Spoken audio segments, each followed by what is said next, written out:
We're now going to start talking about error handling in Go, and it's part of the design section in this class because it really is a core function of design. And for me, error handling is about one thing. It's about showing the user of your API enough respect that you're going to give them an informed piece of information about the state of their app, right? This is what it's about. It's about context, that they have enough context to understand whether their app is still in a level of integrity or not, so they can make a decision about either how to correct it or to shut down.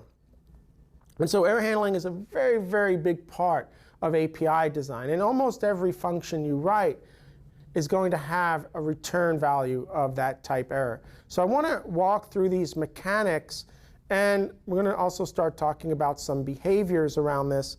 And there's a big quote here that's going to be a big focus on what we're talking about here. It's from Al Ho, and it says, systems cannot be developed assuming that human beings will be able to write millions of lines of code without making mistakes. And debugging alone is not an efficient way to develop reliable systems. Think about what he's saying, debugging alone. And I've been stressing throughout this whole class, right? Mental models, mental models, mental models, and get out of the debugger, mental models. So we've got to make sure not only is our mental model of the code base right, that we're doing those readability reviews, that things are laid out the way that, the best way they can, that our logs are working for us. We've got to make sure all of these things, right, are happening. So the debugger itself is one tool, but not the real tool, I think, that is going to give you success when these systems are failing. All right, so let's get into really some of the core basic language constructs here for error handling. We'll just continue to build on that. So let's start with this first piece of code. And what we're going to see here on line 9 is the error interface. Now, the error interface is defined inside of the language. And that's why it looks like it's unexported. That's why it looks unexported, yet you can access it, because it's really built in. I've got URLs to where this code is going to be located in the standard library. There is no built-in package. This is just for documentation. But if you look at the error interface, it's got one active behavior, error, returns a string, and it is the core interface that we're going to be using to handle errors throughout Go. We'll explain more about that. On line 15, what you see is a concrete type named error string. Now, the error string type comes from the errors package, and it really is the most commonly used error value in Go. And Rob Pike would probably say that errors in Go are just values, so they can be anything you want them to be. And he's right, they're just values. And that error value is decoupled by that error interface. And that decoupling is going to give us a lot of power, because one of the things that are going to be changing quite a bit throughout the lifetime of a piece of code is errors, right? And errors. So by working with errors in a decoupled state, it gives us the ability to change and improve error handling without creating cascading effects throughout a code base. But this error string type is going to be the most commonly used type that we have in Go. I want you to notice that the type is unexported, and it has one field which is also unexported of type string. And on line 20, you're going to see the implementation of the error interface right there, and you can see it just returns a copy of the string out. Now, the implementation of the error string is really for one, well, we'll say it's for two purposes. One, to allow that value to be used as an error value throughout your program, but the implementation of the interface is also just for logging. So we're not going to expect somebody to parse the string coming out of this error method to figure out what is going on. If they have to parse the string, you failed. You failed as a developer here in terms of the API designing and the error handling. So there's the implementation, and it's using pointer semantics. That's going to be important at some point. Now, let's go look at a little bit more here. If we peek a little bit deeper in the errors package, you're going to see the factory function called new. I've got it listed there on line 26. And I want you to notice that new returns an error interface value. I had said earlier that our factory functions should be returning the concrete data.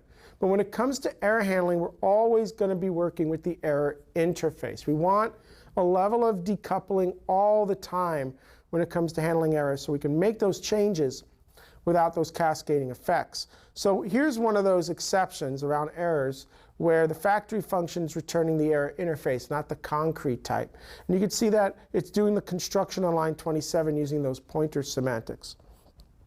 Now, the code I'm going to show you is going to be very typical in terms of Go and error handling.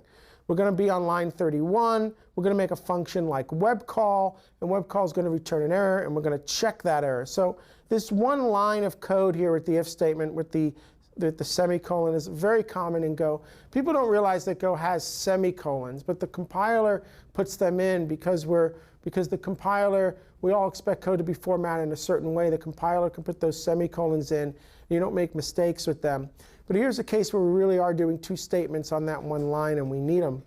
And you can see that web call is potentially returning an error. We're going to get that error back. Remember that the concrete value is going to be decoupled from us through the error interface. And then we're going to check if that error is not nil. We'll talk about that as well. But I want to go back to line 40 for a second and just notice how we're using the factory function to return the error.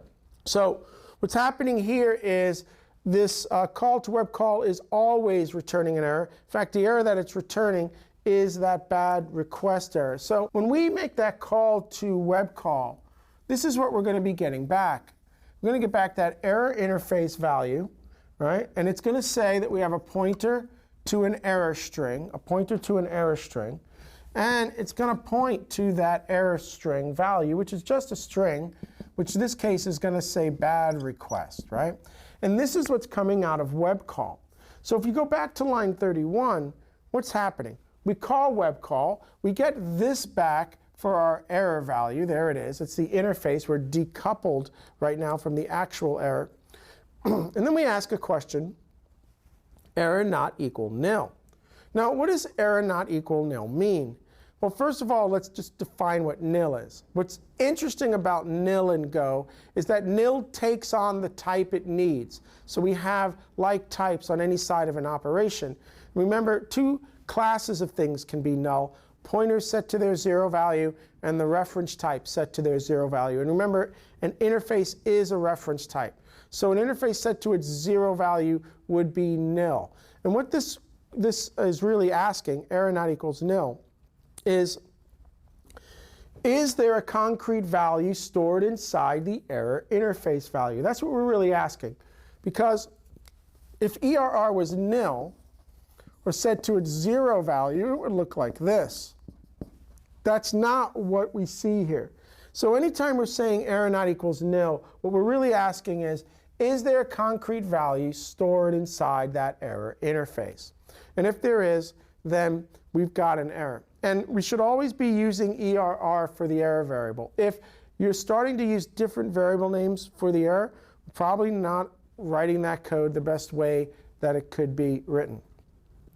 So that's another thing I'm going to be looking for in code reviews. And one of the nice things about this line of code is that error variable can be maintained within the scope of the if statement, which means that if I had another call right afterwards and I can continue to follow that pattern, well, what's going to be nice here is since every if statement has its own scope, look at that, I can reuse that variable name. So we're going to want to reuse that variable name.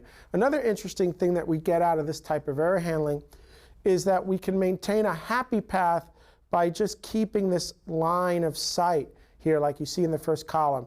So if I'm on line 31 and then I'm on line 36, we know that there was no error.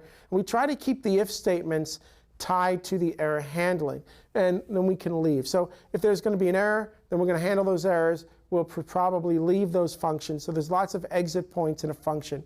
This type of pattern is going to help quite a bit with your code readability. And another thing is I want to try to reduce or almost eliminate all else clauses, because else clauses are not only they're hard to read, you're probably starting to put some positive path in those indents, right? Indented code. And again, we want to try to maintain the error handling there when it's reasonable and practical to do so.